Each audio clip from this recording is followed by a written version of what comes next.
જય ભોલેનાથ સીતારામ.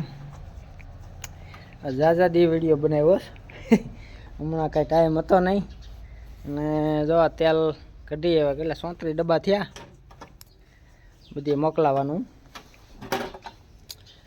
અમદાવાદ છે, સુરત છે અને રાજકોટ બધી અલગ અલગ. હવે પેલા સાફ કરી નાખી રજ હોય માથે. કાલ ટ્રેક્ટર લઈને જતી અંધારું હતું. હા સવારમાં વેલો પાછા આવ્યા અંધારામાં 6 વાગે ગયા ને સાંજે 7 વાગે આવ્યા એટલે કઈ વિડીયો ન થયો. સવારમાં વહેલો કાંઈ ઉતારી કારણ કે વહેલું જવું પડે નકર ખૂટે નહીં. પાછા મિની ઘાણીમાં બહુ વાર લાગે. મોટો ઘાણો ન હોય તેલનો, મિની ઘાણી હોય આપણે એટલે એમાં તેલ ગરમ ન થાય અને ઓમાં આપણે ગરમ થાય વધારે એટલે એમાં ગરમ ન થાય એટલે આપણે મિની ઘાણીમાં તેલ કાપડથી ગાળવામાં આવે ફિલ્ટરમાં કપડાથી. અને 100 કિલો ખોળ લઈ આવ્યા છે આપણે ગાવું માટે ખવડાવવા. જો બાસકા બદલી જાય. જો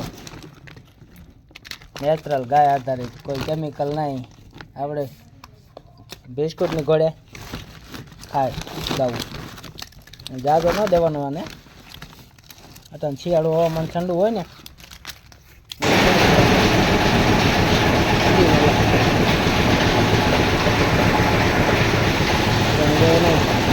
ઠંડીનું હતું કપડું પાણી છોડી દઈ. તો કોઈને કોટ પહેરાવ્યા છે, કોઈને કોથરા ઉગાડ્યા છે, ન રહેવા દે ને કાંઈ ન હોય.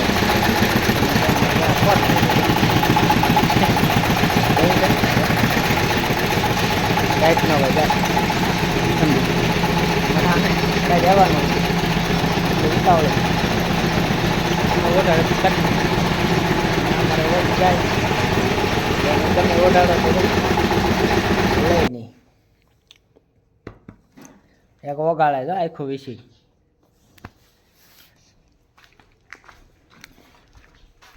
જો આ બધા કેરબા, કોઈ ગૌમૂત્ર ને કોઈ સાસ ને બધા અલગ અલગ ભર્યા હોય. કાયમ ડેઈલી વાડીએ જાય 2 કેરબા. એક સવારમાં જાય ને એક બપોર પછી.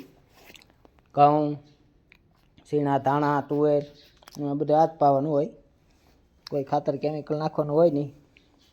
ડેઈલી એમ માનો ને કે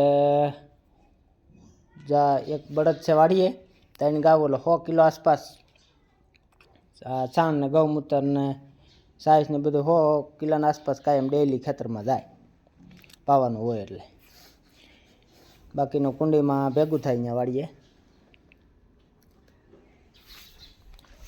જો કોથરાનું વીટલા એક મોટર એ લઈ આવ્યા છે ગેરવાળી. એ આપણે હમણાં એક અવેડો મોટો બનાવવાનો છે ને એ સાણ વલોવવા માટે એમાં ફિટ કરવાની છે.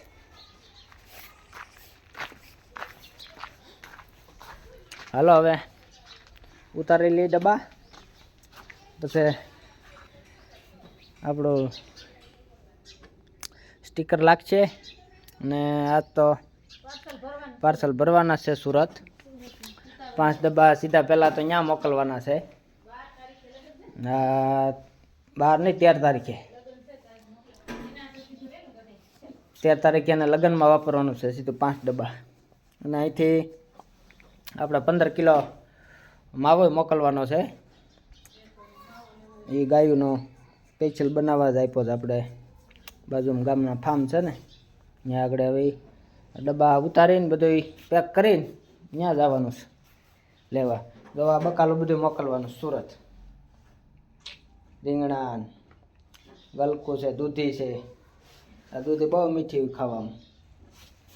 આપણે તો અત્યારે ઓલી દૂધી ખાય વધારે, તો એ મીઠી ન હોય. એવા ગાય આધારિત રીંગણા દો. હલો હવે ઉતારી લઈ ડબ્બા. જો હવે આ ડબ્બા કમ્પ્લીટ ઉતરી ગયા નીચે અને હવે સ્ટીકર મારી દઈએ આપણું ભોલે પ્રાકૃતિક ફાર્મનું. અને ઓર્ગેનિક તેલ નથી, આ પ્રાકૃતિક તેલ છે. જો આપણે ભોલે પ્રાકૃતિક ફાર્મ છે, ઓર્ગેનિક નહીં. પ્રાકૃતિકમાં ઓર્ગેનિકમાં બહુ ઝાઝો ફેર પડે. ઓર્ગેનિક તો ઘણા પ્રકારની દવા આવે, ખાતર આવે. અને પ્રાકૃતિકમાં નેચરલ ગાય આધારિત જ, કોઈ એમાં કેમિકલ નહીં.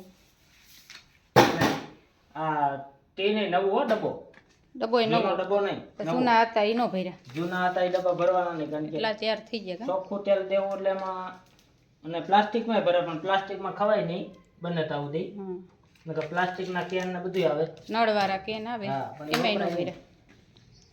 ભર્યા એટલે આપણે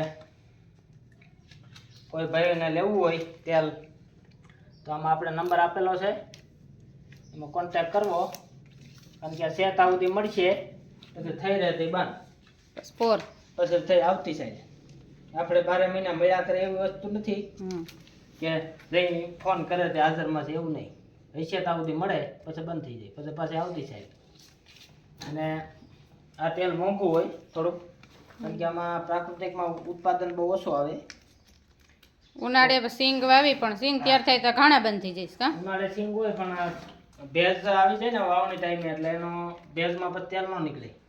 ઉનાળુ માંડવી કાંઈ નથી એટલે થતી ઉનાળુ માંડવી સારી માંડવી થાય, પણ હવે ઈ તેલમાં નથી ભેગું થતું. ચોમાસું આવી જાય ચોમાસું આંબી જાય એટલે ભેજ આવી જાય, ભેજ આવી જાય એટલે માંડવીમાં એમાં તેલમાં ભેજ રહી, એટલે ફીણા વરે. આપણે ગમે તે ખાવામાં ગરમ કરે ને એનું કંઈક કોલેસ્ટ્રોલ કોલ કેવું કંઈક કહેવાય, આપણે ન આવડે. એટલે જ બંધ કરી દેતા હશે ને ઘણા ઘાણા એટલે ચોમાસામાં બંધ થઈ જાય. બધી ઘાણામાં એમ જ હોય. એટલે આવી મહેનત કર્યા કરી છે. જે વણ ચાલુ કર્યું છે કા હા, ઓણા તેલ ઓર તો કાઢવાનું નહોતું ચાલુ કર્યું. કર્યું. નકર તો આપણે મગફળી ન વાવતો, સોયાબીન ને એવું વાવતા વાવતા. વધારે. ખાતા તો પ્રાકૃતિક પણ આપણે બીજાનું લઈ આવતા કા હા, સિંગ તેલ જ હોય. સિંગલ જ ખાતા આપણે. અમારું તો નહોતું વણ કે ઘરનું નહોતું, પણ ઓણ મગફળી વાવેતર કર્યું તો આમ તો જાજે, આમ તો જાજુ તેલ નીકળે, પણ હવે પલળી ગયા. માંડવી પલળી ગઈ. અડધી જ રહી, અડધી નહીં પણ ત્રીજા ભાગની રહી, હા, 2 ભાગની પલળી ગઈ એટલે પછી એનું તેલ ન પલળી કર્યું. ગઈ. પલળી જાય એટલે વસ્તુ દેશી નાખવાની, રાખવાની. ખરું તેલ થઈ જાય. હાલો, હજી એક ડબ્બો રહી ગયો. ના ના, બધા થઈ ગયા. હાલો કમ્પ્લીટ. હાલો, જય ભોલેનાથ ને બધાને સીતારામ.